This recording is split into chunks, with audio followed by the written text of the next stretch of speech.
ಯಾವುದೇ ಸಮಾರಂಭಗಳಿಗಾಗ್ಲಿ ಹೆಣ್ಣು ಮಕ್ಕಳು ಸುಂದರವಾಗಿ ಕಾಣುವಂತ ಜಡೆಗಳನ್ನ ಹಾಕಿಕೊಳ್ತಾರೆ.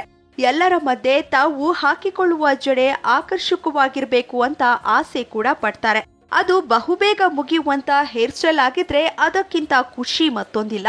ಅಂತವ್ರಿಗಾಗಿ ಇಲ್ಲದೆ ಫಟಾಫಟ್ ಅಂತ ಹಾಕಿಕೊಳ್ಳುವ ಸಿಂಪಲ್ ಆಗೊಂದು ಹೇರ್ ಸ್ಟೈಲ್. ಸಿರಿ ವೀಕ್ಷಕರಿಗೆ ನಮಸ್ಕಾರ. ಇವತ್ತು ನಾನು ನಿಮಗೆ ಮದುವೆಯಲ್ಲಿ ಹಾಕೋವಂಥ ರಿಸೆಪ್ಷನ್ಗೆ ಹಾಕೋವಂಥ ಹೇರ್ ಸ್ಟೈಲ್ನ ಹೇಳ್ಕೊಡ್ತಾ ಇದ್ದೀನಿ. ತುಂಬ ಸಿಂಪಲ್ ಆಗಿರುತ್ತೆ ಮತ್ತು ಹಾಗೆಯೇ ನಿಮಗೆ ನೋಡಲಿಕ್ಕೂ ಕೂಡ ಹೊಸ ಟ್ರೆಂಡಿ ಆಗಿರುತ್ತೆ, ನೋಡಲಿಕ್ಕೂ ಕೂಡ ತುಂಬ ಚೆನ್ನಾಗಿ ಕಾಣುತ್ತೆ. ನೋಡಿ, ಈಗ ನಮ್ಮ ಬ್ರೈಡ್ ಮೇಕಪ್ ಮಾಡಿಕೊಂಡು ಡ್ರೆಸ್ ಮಾಡಿಕೊಂಡು ರೆಡಿ ಆಗಿದ್ದಾರೆ. ಈಗ ಅವ್ರಿಗೆ ಸಿಂಪಲ್ಲಾಗಿ ಹೆಂಗೆ ಹೇರ್ ಸ್ಟೈಲ್ ಮಾಡೋದು ಅನ್ನೋದನ್ನು ನಿಮಗೆ ತೋರಿಸ್ಕೊಡ್ತೀನಿ. ಮೊದಲು ಕ್ಲೀನಾಗಿ ಸಿಕ್ಕಿಲ್ದೇ ಕೂದಲನ್ನ ಬಾಚ್ಕೋಬೇಕು. ವೆಟ್ ಆಗಲಿ ಅಥವಾ ಆಯಿಲ್ ಆಗಲಿ ಹೇರ್ಸಲ್ಲಿ ಇದ್ದರೆ ಅಷ್ಟು ಚೆನ್ನಾಗಿ ಹೇರ್ ಸ್ಟೈಲು ಬರಲ್ಲ.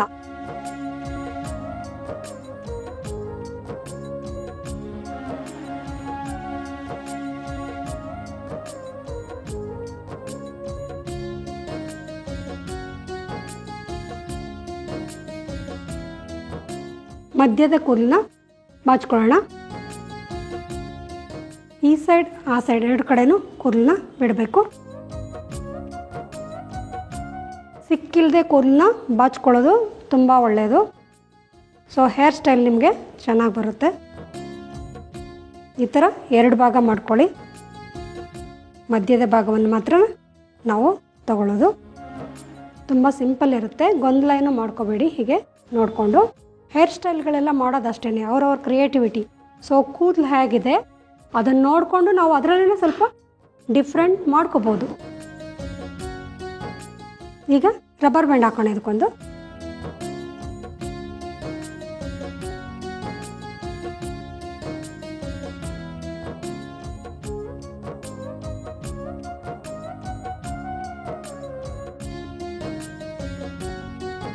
ನೀಟಾಗಿ ಈ ಥರ ಹಿಂಗೆ ಬಾಚ್ಕೊಂಬಿಡಿ.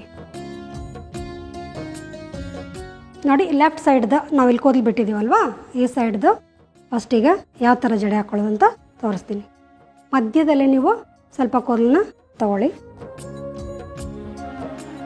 ಎಲ್ಲ ಅಷ್ಟೇ, ಆವಾಗವಾಗ ಕೋಂಬ್ ಮಾಡ್ತಾ ಇದ್ದರೆ ನಿಮಗೆ ಕೂದಲು ಚೆನ್ನಾಗಿ ಕೂರುತ್ತೆ.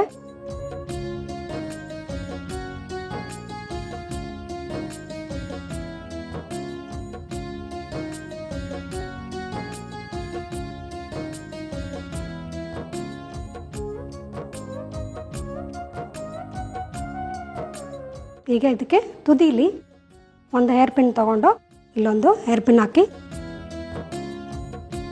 ಸೊ ನೆಕ್ಸ್ಟ್ ಇದೇ ಥರ ನಾವೀಗ ಲೆಫ್ಟಲ್ಲಿ ಹಾಕಿದ್ವಲ್ವ, ಅದೇ ಥರನೇ ರೈಟಲ್ಲೂ ಕೂಡ ನೀಟಾಗಿ ಬಾಚ್ಕೊಂಡು ಸೇಮ್ ಅದೇ ಥರ ಆ ಕಡೆ ಹಾಕಿದ್ವಲ್ವ ಅದೇ ಥರನೇ ಈ ಕಡೆಗೂ ಹಾಕೋಬೇಕು.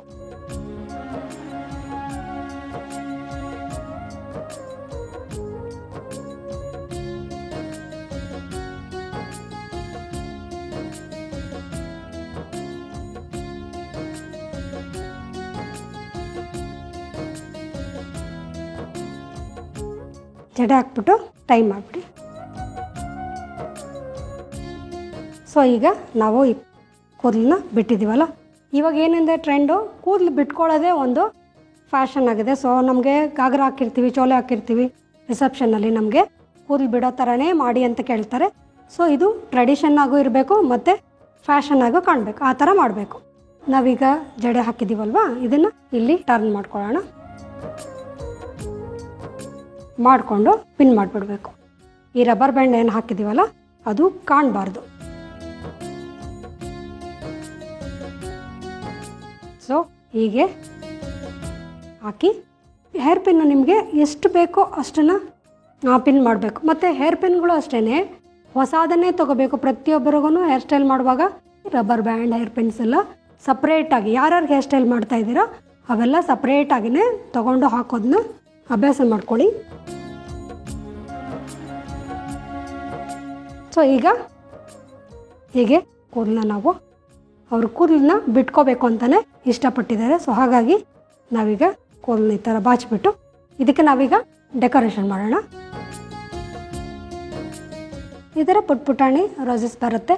ಸೊ ನೀವು ಕೂಡ ಕ್ರಿಯೇಟಿವಿಟಿ ಬಳಸ್ಬಿಟ್ಟು ಮಾಡ್ಬೋದು. ತುಂಬ ಸಮಯ ಹಿಡಿಯುತ್ತೆ, ಹಾಗಾಗಿ ರೆಡಿ ಸಿಗುತ್ತಲ್ಲ, ಸೊ ಅದನ್ನು ತೊಗೊಂಬಂದು ನೀವು ಈ ಥರ ಹಾಕೋಬೋದು.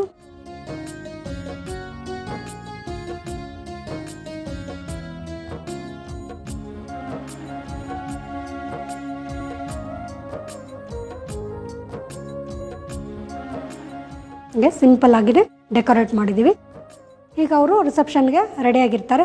ಅವ್ರಿಗೇನು ಒಂಥರ ಇರಿಟೇಷನ್ ಕೂಡ ಇರಲ್ಲ, ಕೂದಲು ಈ ಥರ ಇದೆ ಅನ್ನೋದ್ರಿಂದ ಹೀಗೇ ಅವರು ಮೇಲೆ ಹಾರ ಎಲ್ಲ ಹಾಕ್ಕೊಳ್ಳಿಕ್ಕೂ ಕೂಡ ಅನುಕೂಲ ಆಗುತ್ತೆ. ಈ ಥರ ಬಿಟ್ಟರೆ ಸೊ ಅವ್ರಿಗೂ ಕೂಡ ಕಂಫರ್ಟ್ ಇರುತ್ತೆ, ಮತ್ತು ಸ್ಟೈಲ್ ಕೂಡ ಮಾಡ್ಕೊಂಡಿರೋ ಒಂದು ಫೀಲ್ ಕೂಡ ಅವ್ರಿಗೆ ಬರುತ್ತೆ. ಹಾಗೆ ತುಂಬ ಚೆನ್ನಾಗಿ ಕಾಣ್ತಾರೆ.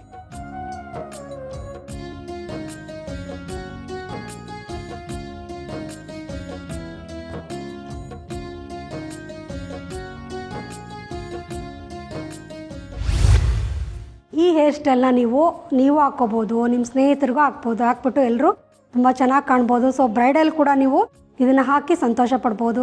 ಎಲ್ಲರೂ ಕೂಡ ಈ ಹೇರ್ ಸ್ಟೈಲ್ ನೋಡಿದ್ರೆ ಸೊ ನಮಗೆ ಹಾಕ್ಕೋಬೇಕು ಅಂತ ಅನಿಸೋ ಥರ ಇರುತ್ತೆ, ಮತ್ತು ಸಿಂಪಲ್ ಆಗಿದೆ, ಈಸಿಯಾಗಿದೆ. ಎಲ್ಲರೂ ಕೂಡ ಇದನ್ನು ಹಾಕ್ಕೊಂಡು ಸಂತೋಷ ಪಡಿ ಅಂತ ಹೇಳ್ತೀನಿ. ಈ ರೀತಿ ನೀವು ಕೂಡ ಸುಂದರವಾಗಿ ಹೇರ್ ಸ್ಟೈಲ್ ಮಾಡ್ಕೊಳ್ಬಹುದು. ಫಟಾಫಟ್ ಅಂತ ಹೇರ್ ಸ್ಟೈಲ್ ಮಾಡಿಕೊಳ್ಳುವುದರಿಂದ ಸಮಯ ಕೂಡ ಉಳಿತಾಯವಾಗುತ್ತದೆ. ಹೇರ್ ಸ್ಟೈಲ್ ಮಾಡಿ ಸೆಂಟರ್ ಆಫ್ ಅಟ್ರಾಕ್ಷನ್ ಆಗಿರಿ.